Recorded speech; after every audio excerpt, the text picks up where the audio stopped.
শুভ সন্ধ্যা সবাইকে। অফিস থেকে এসে আজকে তো মানতেন ছিল, একটু দেরি হলো। অফিস থেকে এসে নিয়ে বসেছি অল্প একটু মুড়ি, তার সাথে আসার সময় নিয়ে এসেছি দুটো বেগুনি, দুটো আলুর চপ, আর আছে এটা কফি। কফি। ঠান্ডা ঠান্ডা কোল কোল ওয়েদার, ওই জন্য কফি নিয়ে সন্ধ্যে কি বিকেল থেকে ঝড় বৃষ্টি হচ্ছে, তো আগে এটা খাই। এখন 5টা পরে উঠেছে ঝড় না।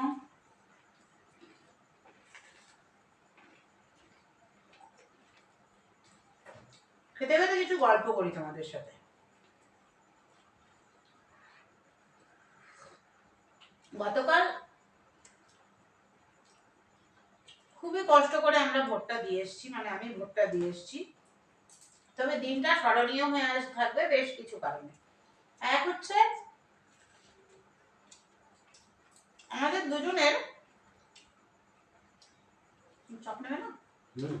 সম্পর্কের কেমিস্ট্রিটা একদম অন্যরকম।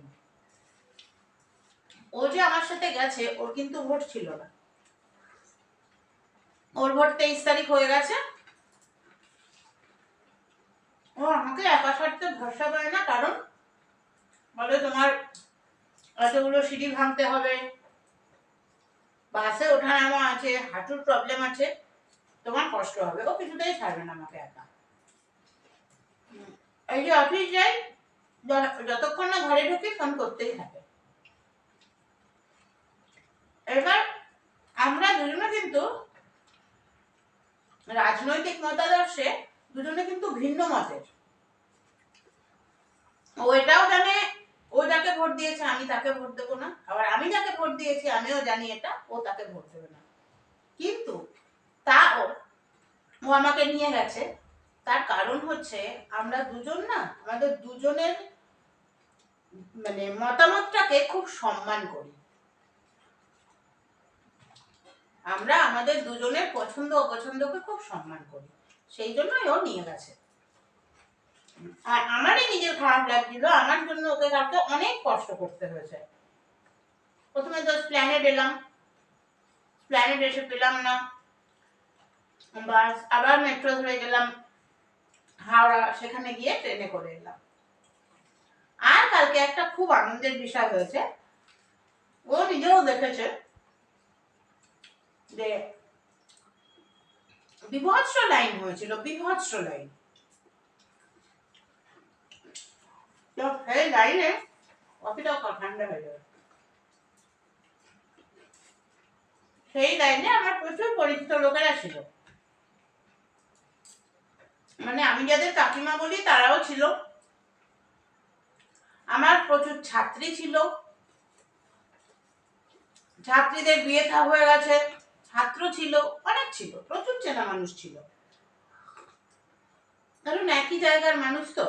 এবার বললাম না তোমাদের মাঝে একটা বিধানসভা আর একটা লোকসভা নির্বাচনে আমি ভোট দিতে যাইনি, ভোট দিইনি। তো আমি যাচ্ছি লাইনটার পেছনটা কোথায় দেখতে, এ ডাকছে কিরে চিনতে পারছিস না, ও ডাকছে কিরে চিনতে পারছিস না, কিরে কেমন আছিস, বাবা কতদিন পর দেখছি।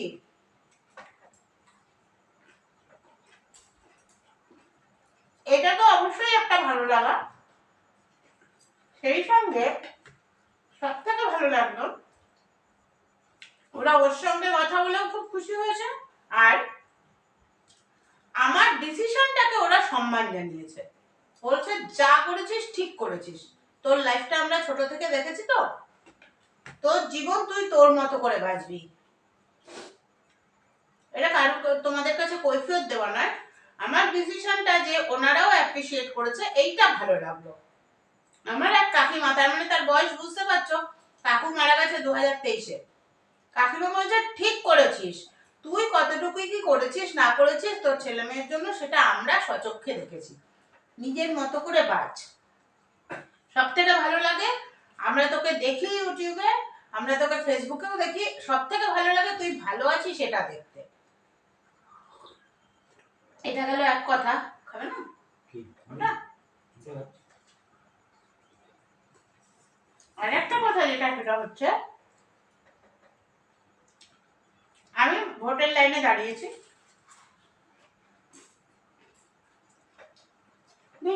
অনেকটাই বেশি।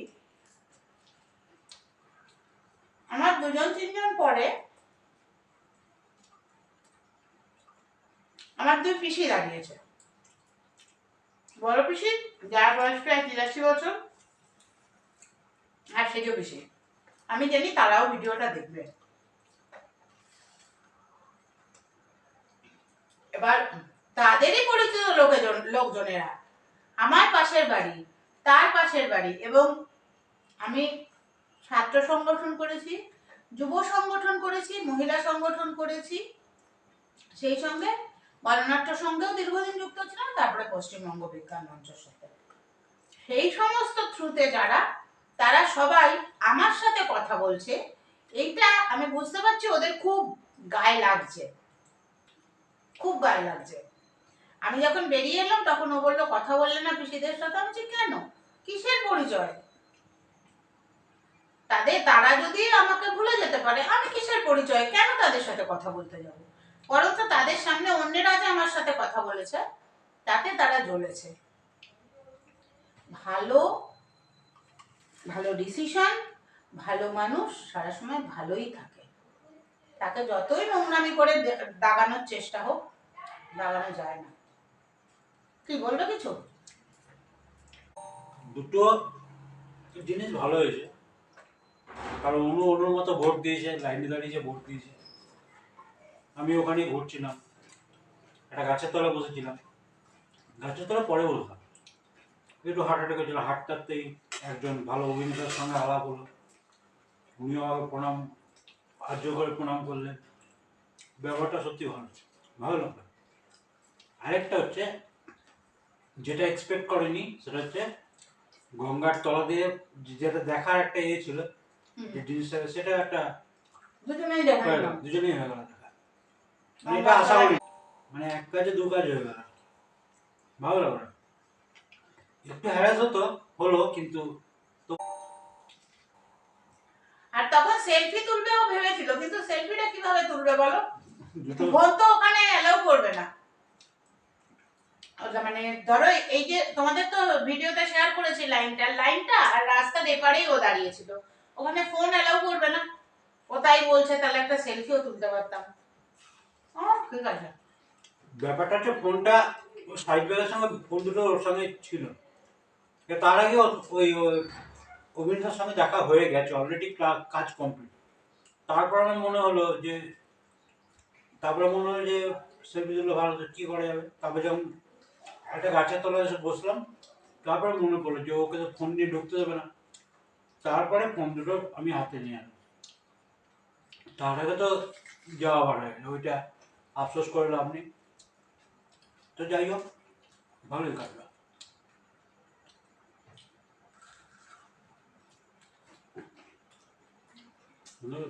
খিচুড়ি খাবেন? যা করবে। মাছ রেখেছে, কাতলা মাছ আর তেলাপিয়া মাছ। এবার দেখি কি রান্না করবো রাতে। দেখো ভরে রেখে দিয়েছে, এটাতে আছে তেলাপিয়া মাছ, এটাতে তো আগের দিনের চিকেনের সলিড পিস আছে, আর এখানে আছে কাতলা। এটা বার করি, এটা আজকে রাতে করব, আর কালকে এর মাথাটা দিয়ে, কাতলার মাথাটা দিয়ে তোমার ইয়ে করব, মুগের ডাল খাবে বললো। চলো ধুই।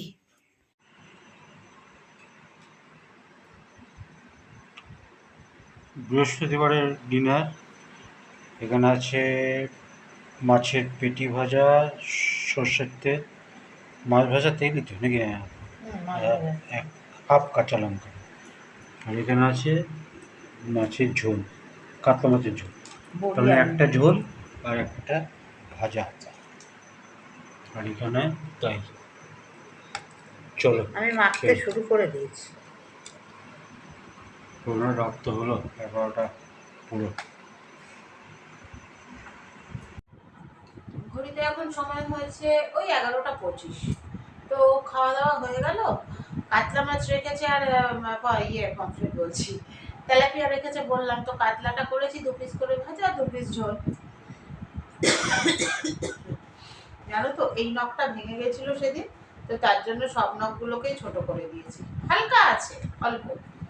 তো একটা কথা তোমাদের বলতে ভুলে গেছি, কালকে যখন গেছি গিয়ে মানে বিএলওর কাছে যখন স্লিপ জমা দিচ্ছি তখন দেখছি আমাদের হরিমতি স্কুলে মোটামুটি মানে আমাদের যে অঞ্চলটা তার মধ্যে 5টা পার্টের ভোট হয়, 170, 71, 72, 73, 74।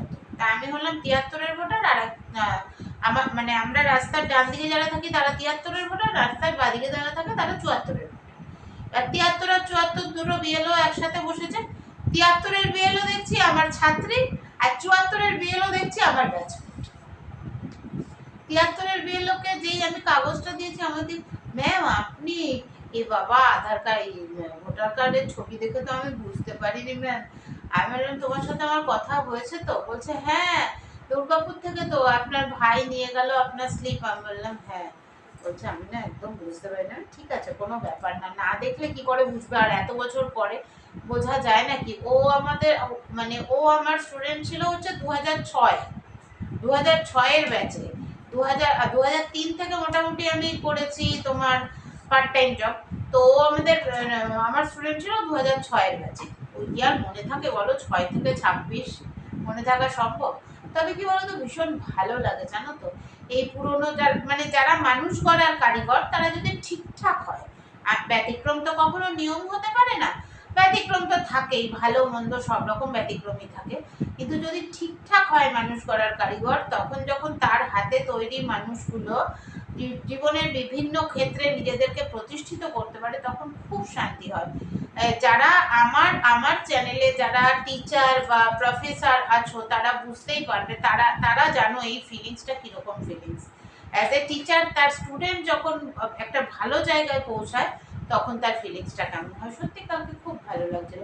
আর সত্যি বলতে কি এই ধরো প্রায় 10 বছর পরে আবার এদের সাথে সবার সাথে দেখা হলো। এর মাঝে আমি যতবার গেছি সেইভাবে তো আমি আমার বাড়ির দিকটাতে সেইভাবে যাইনি, তাই কারোর সাথে সেইভাবে দেখাও হয়নি। কালকে যাদের সাথে দেখা হলো প্রায় 10 বছর পরে, প্রথম যে আমি যখন ভাইয়ের কাছ থেকে স্লিপটা নিয়ে আসছিলাম, ভাই ডিউটিতে ছিল, ভোটের ডিউটি ছিল। তো যখন আমি ভাইয়ের কাছ থেকে স্লিপটা নিয়ে আসছিলাম সেই সময় মানে অটোতে বসেছিলাম।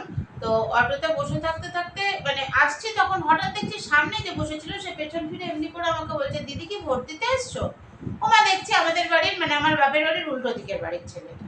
মানে ওই থেকে শুরু হলো, তারপরে এক পর পর পর পর পর সবার সাথে দেখা কথা। 6 থেকে মাস্টার্স অব্দি আমি যাদের পড়িয়েছি, 2 বোন ওরা ছিল। 6 থেকে একজন 6 থেকে পড়েছে, একজন ক্লাস 2 থেকে পড়েছে। 6 থেকে যে পড়েছে সে গ্র্যাজুয়েশন অবধি পড়েছে, আর ক্লাস 2 থেকে যে পড়েছে সে বাংলায় মাস্টার্স করেছে, সেই অবধি পড়েছে। এদের সবার সাথে দেখা হলো। যে বড়জন মানে যে 6 থেকে গ্র্যাজুয়েশন অবধি পড়েছিল তার বিয়ে হয়ে গেছে, বাচ্চা কাচ্চাও হয়ে গেছে।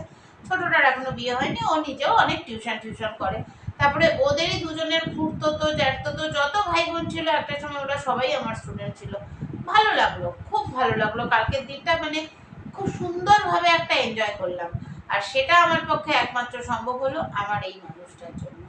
এই মানুষটা যদি আমাকে না নিয়ে যেত আমার পক্ষে যাওয়াও সম্ভব হতো না, ভোট দেওয়াও সম্ভব হতো না। তবে নেক্সট মান্থে হয়তো আমি আরও একবার যাব, কারণ আমাকে তো এবার কার্ডটা অ্যাড্রেসটা চেঞ্জ করতে হবে, তো সেই জন্য আমাকে যেতে হবে। দেখি যখন যাব। অনেকেই শুধু কালকে মানে পরশুদিন তো রীতিমতন ডাকাডাকি, এসো না দিদি এসো না দিদি এসো না একবার দেখা করে যাও, নাম বলছি না আমি। তো তাদেরকে আমি থামালাম যে ঠিক আছে আমি যাই, নেক্সট মান্থে যদি যাই তখন দেখা করবো।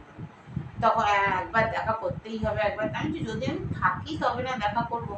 এই যে কিভাবে দুটো দিন, এই যে দুটো দিন 28 আর 29 দুটো দিন যে আমি অফিস যাইনি, এই দুটো দিনে আমি যেখানে ছিলাম বা যাদের সাথে ছিলাম তারা জানে যে কি পরিমাণ প্রেশারের মধ্যে আমি ছিলাম,